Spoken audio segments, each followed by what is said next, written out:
What if one of the most important clues in From has been hiding in plain sight since the very first episode? Not the monsters, not the talismans, the crows. When they appear during the funeral in season 4, Julie reacts the same way many of us did. She assumes they are another bad omen, another sign that this place is trying to turn a moment of mourning into something even worse. And on the surface, that interpretation makes sense. A group of people is standing outside, grieving in the open, with no walls around them, and no one like Father Khatri to guide the service or finish a prayer the way he did in season 1. The crows erupt overhead and cut straight through the moment. Several people look genuinely frightened, but one person reacts differently. Sophia does not look afraid. She looks irritated, like something was supposed to happen and the crows got in the way. That was the moment I stopped seeing the birds as background atmosphere. Because if the crows were part of the same force that feeds on grief, there would be no reason for her to react that way. She would let the funeral continue. She would let the grief build. She would let the moment play out exactly as intended.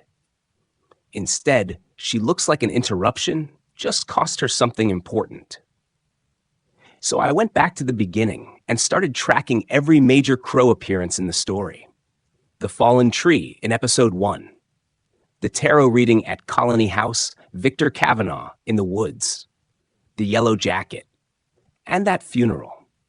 The more I looked, the harder it became to treat these birds as random omens. They appear when something important is being overlooked. They interrupt events at critical moments. They draw attention to clues the characters might otherwise miss. And once that pattern became clear, one conclusion stood above everything else. The crows are not working for the town. So let's catch up. Okay, so back to that season 4 funeral. Let's actually sit in it for a second. What makes it different from the funerals earlier in the show isn't just that Father Khatri is gone, it's that the grief in this scene has no shape to it. Nobody is guiding it anywhere. It just sits in the open air, raw and exposed and going nowhere. Compare that to season 1. Father Khatri is leading the service. Someone interrupts, and he insists on finishing the prayer. The first time you watch that, it feels like a simple character moment. A priest staying the course. But he was doing something more important than that. He was giving the grief somewhere to go, because the structure of the ritual was carrying them. Without that structure, grief doesn't move. It accumulates. And in this town, that matters more than anywhere else.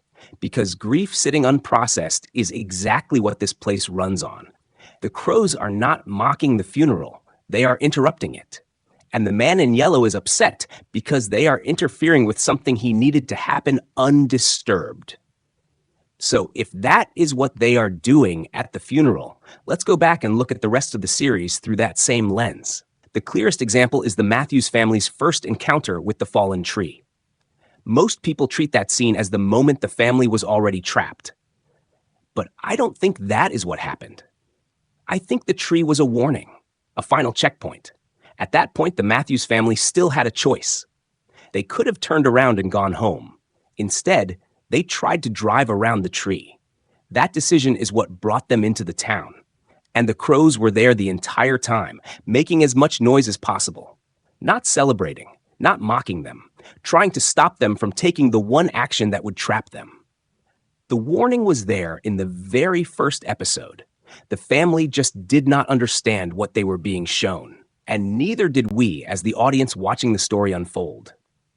Once they enter the town, the same pattern continues.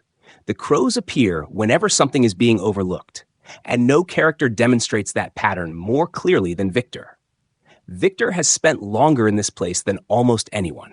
Over the years, he has gathered more useful information than the rest of the town combined.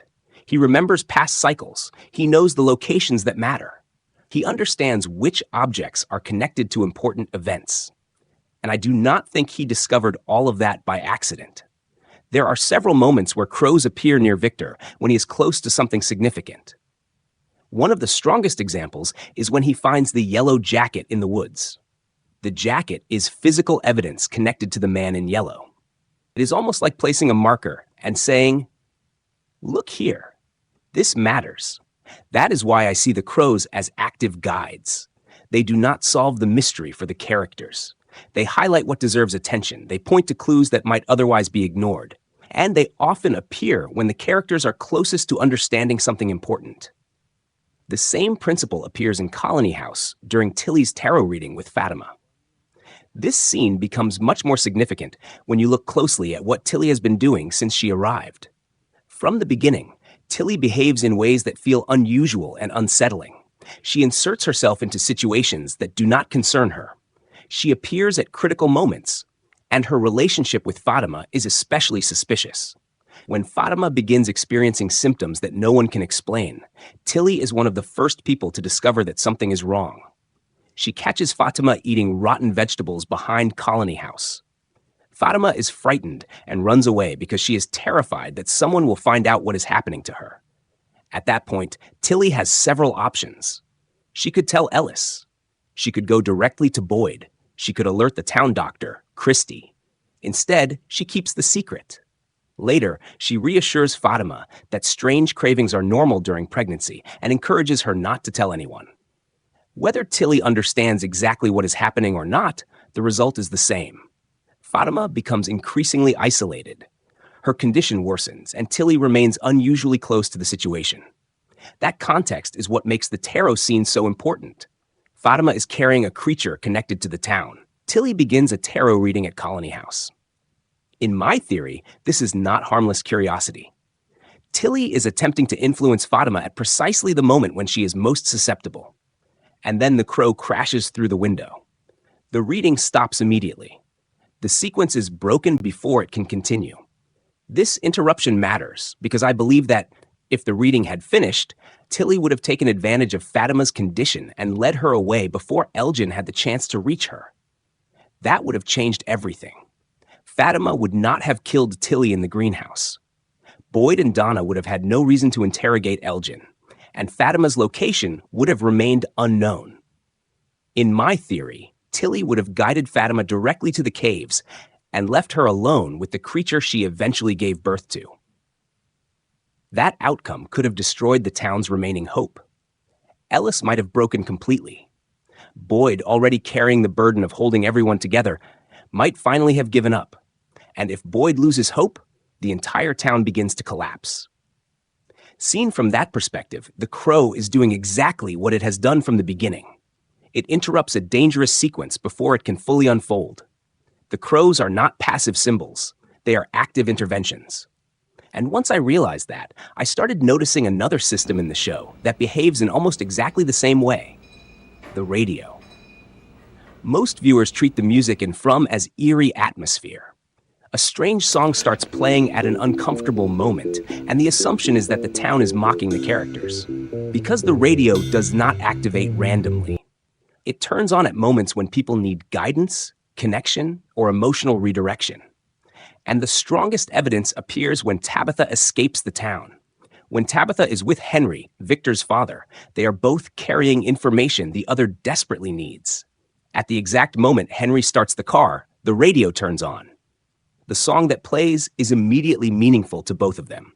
This is one of the most important moments in the series, because the signal occurs outside the town. That means the force behind the radio has influence beyond the town's boundaries. It is not confined to the same space as the monsters. It is reaching in from somewhere else, and it activates precisely when two people need to recognize a deeper connection. To me, that is not coincidence. It is a deliberate attempt to guide them. Just like the crows, it is misunderstood and dismissed. That is why I believe the crows and the radio are parts of the same guidance system. The crows operate physically. They interrupt events. They highlight locations. They force characters to pay attention. The radio operates through sound and timing. It creates connections. It confirms when people are on the right path. It attempts to shift emotional states before they become dangerous. Different methods, same purpose. Both systems are trying to help, and both systems are repeatedly ignored.